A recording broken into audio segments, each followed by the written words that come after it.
Welcome to your day 2 strength snippet. I know you already crushed it on day 1, and I'm really excited to dive into day 2. Today, we are going to be standing up from and sitting down into a chair. So your first goal of the day is to go find a chair. The more stable, the better. I don't recommend using one that rolls or anything like that. And then if you want to, you can position it next to a wall if you feel like you're going to want a little bit of extra support as we're doing this. But ultimately, you want a chair that you feel like you are able to sit down in. It could be a stool, it could be any type of chair, and you want to feel safe standing up as well. So you don't want one that you never feel quite right getting up from. Okay, now that you have your chair, I want you to go ahead and sit down in it. You don't want to go ahead like full relax, slump over or anything like that, but I am going to be actually sitting. What I'm going to focus on here is my feet. So I want them to feel nice and stable. They're going to be about the same distance apart as my hips are. So I don't want to go super wide. I also don't want to go super narrow because this is going to make me really unstable when I get up. So I want my feet planted. I want to feel like I can start to shift my weight onto them. And the stronger and more stable I feel doing that, the better it's going to be for getting up. This exercise, this standing up and sitting down, is reminiscent of a squat. And that's going to work muscles like our glutes, our quads, our legs. Really, really important for things we do every day, like standing up and sitting down, but also going upstairs and downstairs, picking things up. These muscles are going to be super, super important for helping us walk and jog and get down on the floor and be able to get back up again. So these muscles are crucial to our everyday functioning, which is why we're starting with this chair up and down. So now that I've got a solid foot position, you can hold on to the wall if you want to, use it as extra support, or if you have armrests on your chair, but you're going to start to shift your weight onto your feet and stand up. So this might happen in kind of two different parts. I'm going to shift forward and then I'm going to push upward. It might happen a little bit more fluidly for you, but I want you to try doing this a couple times in a row. Let's say 3 or 4. Stand up and sit down. You can hold the wall for some support if you want some extra balance, or arm rests.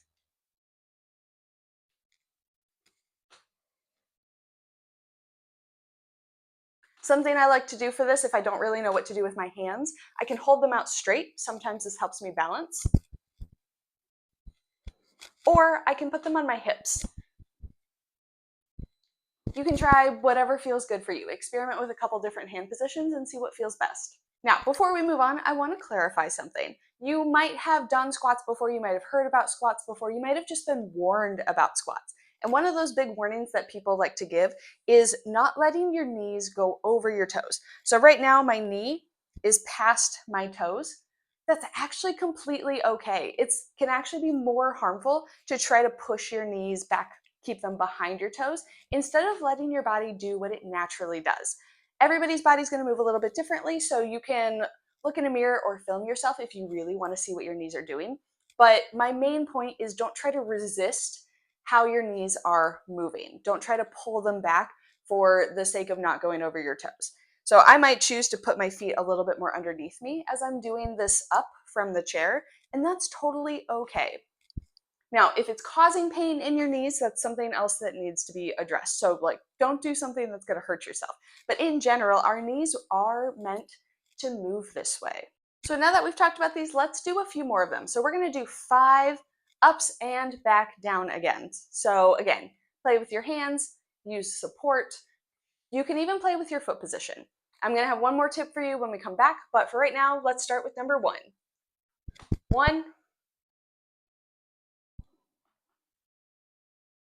2,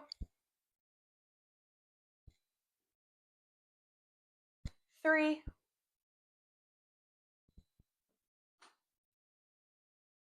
4,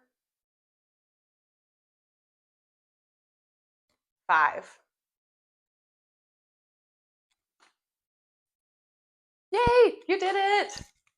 Ideally, you want to feel as stable as possible. So if you feel like you're crashing back down into the chair on the way down, that's when the wall or the armrest, some sort of support, can come in really handy. Or by using a higher chair, something like a stool might make you feel a little bit more in control. Okay, on to the other tip I wanted to talk about. Now, When we're doing squats, people get really concerned about their knees, and that is totally valid. Something I want you to think about is keeping your knee pointed in the same direction as your middle toes. So right now, my middle toes are pointing that way. When I'm standing up, I want my knees to point that same direction.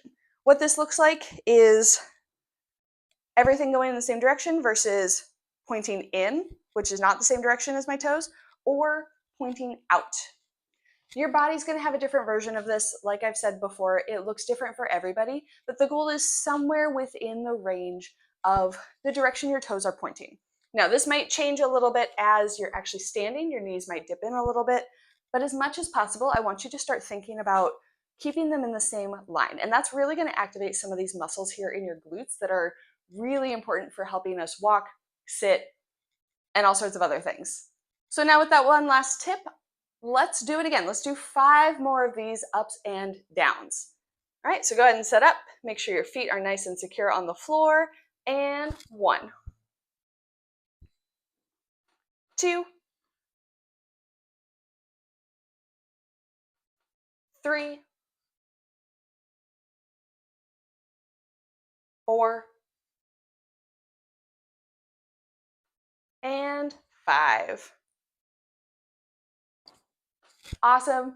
That is your day 2 strength snippet. You are already getting stronger, even if it doesn't feel like it, because you are moving in a way that's going to prepare your body for all the other really cool things that you want to do.